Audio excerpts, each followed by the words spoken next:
Hey, what's up everyone? I hope you're all having a wonderful day or night. I hope you will enjoy today's video, so let's just get into it.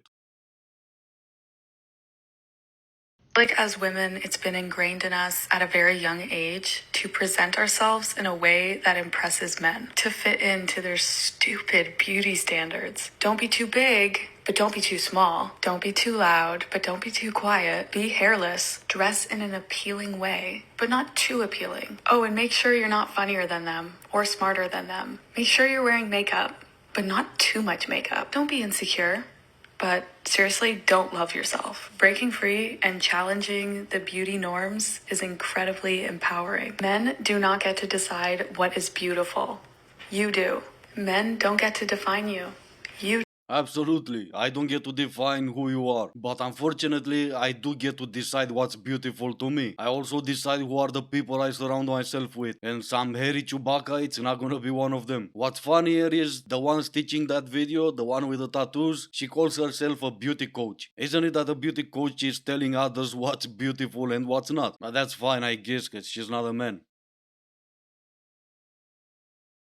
This was another comment I saw a lot on the video of that men are generally oblivious to whether or not a woman finds them attractive, and I'm just wondering why that is. Like, there was the comment that I thought that was really funny, like you basically have to hit them over the head with an anvil to let them know that you're interested. And I'm like, well, I'm opposed to violence, so I would rather not do that, but it just really hit the point home that subtlety doesn't work. Or even just what I thought would do it, which would be a smile and a wave or something, apparently even that is too subtle. So I'm just wondering why men tend to, at least the ones in the comments, but I've heard this before, are oblivious to thinking that a woman finds them attractive. Is it because men are underappreciated? Is it because women tend to not give men compliments?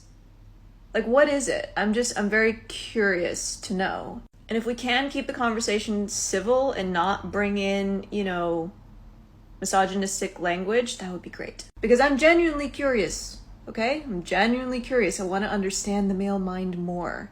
So let's keep it civil. I'll try, but misogynistic language is my language. You can't generalize because every situation is different. It depends on the settings, it depends on the woman, it depends on the man, it depends on how she's letting him know that she's interested. And back to speaking my language, sometimes it doesn't matter if you're interested in a man. It's not a rule that he needs to be interested in you also. Maybe he has a girlfriend, maybe he has a wife, maybe you're just not his type. I am a nice person. So if I'm mean to you, you kind of need to ask yourself why.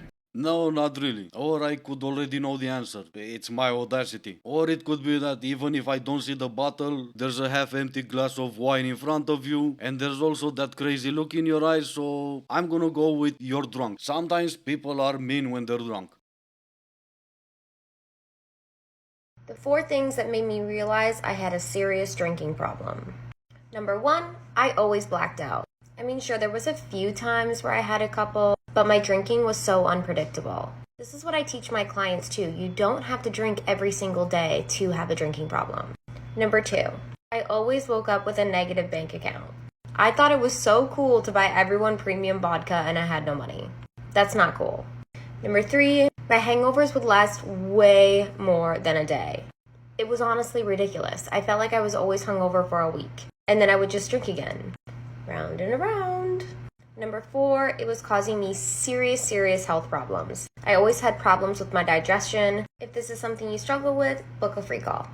I will not, but hey, at least you're sober now, so great for you. It's just surprising to me that you needed 4 reasons to realize that you have a drinking problem. The fact that you were blacking out every time you went out to drink, that was not a good enough proof to you?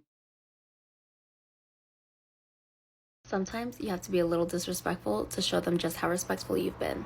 Listen to that again. And sometimes you need to say something really smart to understand how dumb you've been. But that was not it, so better luck next time.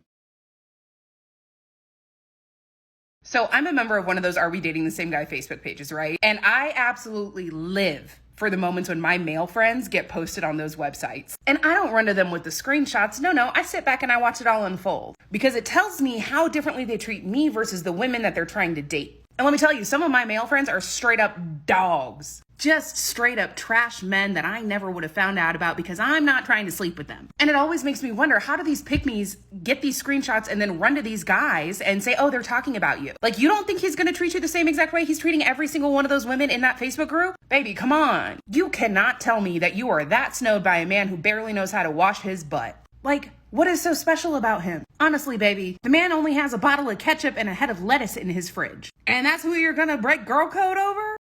Is there even such a thing as a girl code? I mean, I've heard about it, but I've never seen it myself. That's why I am asking. It must be one of those rising Mercury retrograding stuff that everyone talks about it, but no one knows what it does. But yeah, some of those picked me's get picked. Sometimes they even get picked because they don't waste their lives on some group to see who posted what and, doing it just for fun.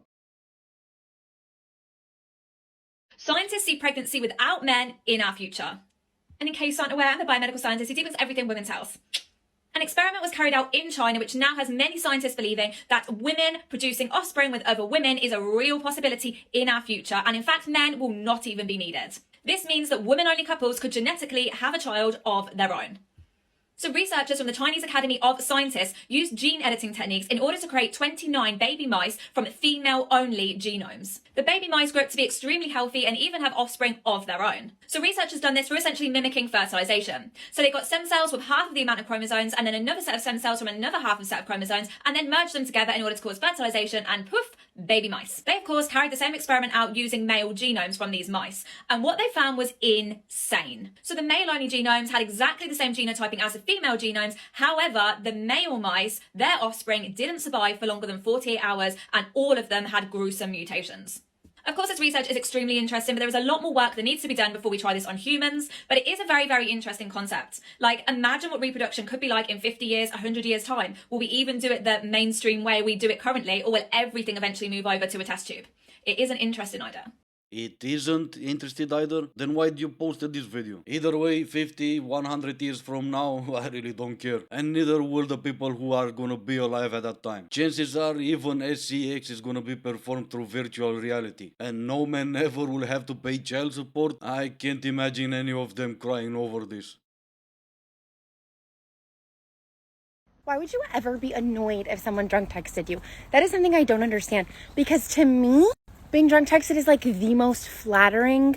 Like that means in your most vulnerable human little moment, in your most like little primal amygdala ass brain, you're thinking about me?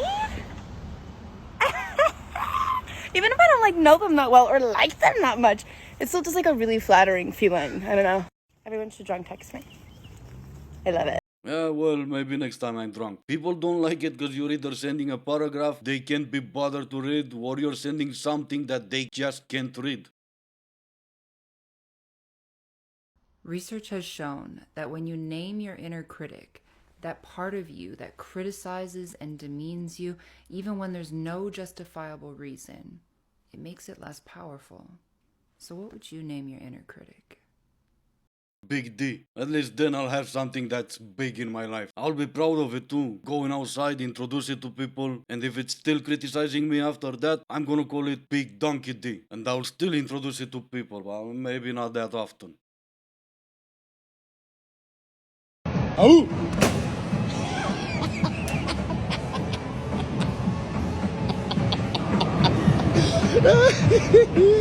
And that's gonna be it for today. As always, I do hope you enjoyed the video. If you didn't, I still appreciate you for making it this far. Thank you all so much for watching. Stay safe and I will see you in the next one.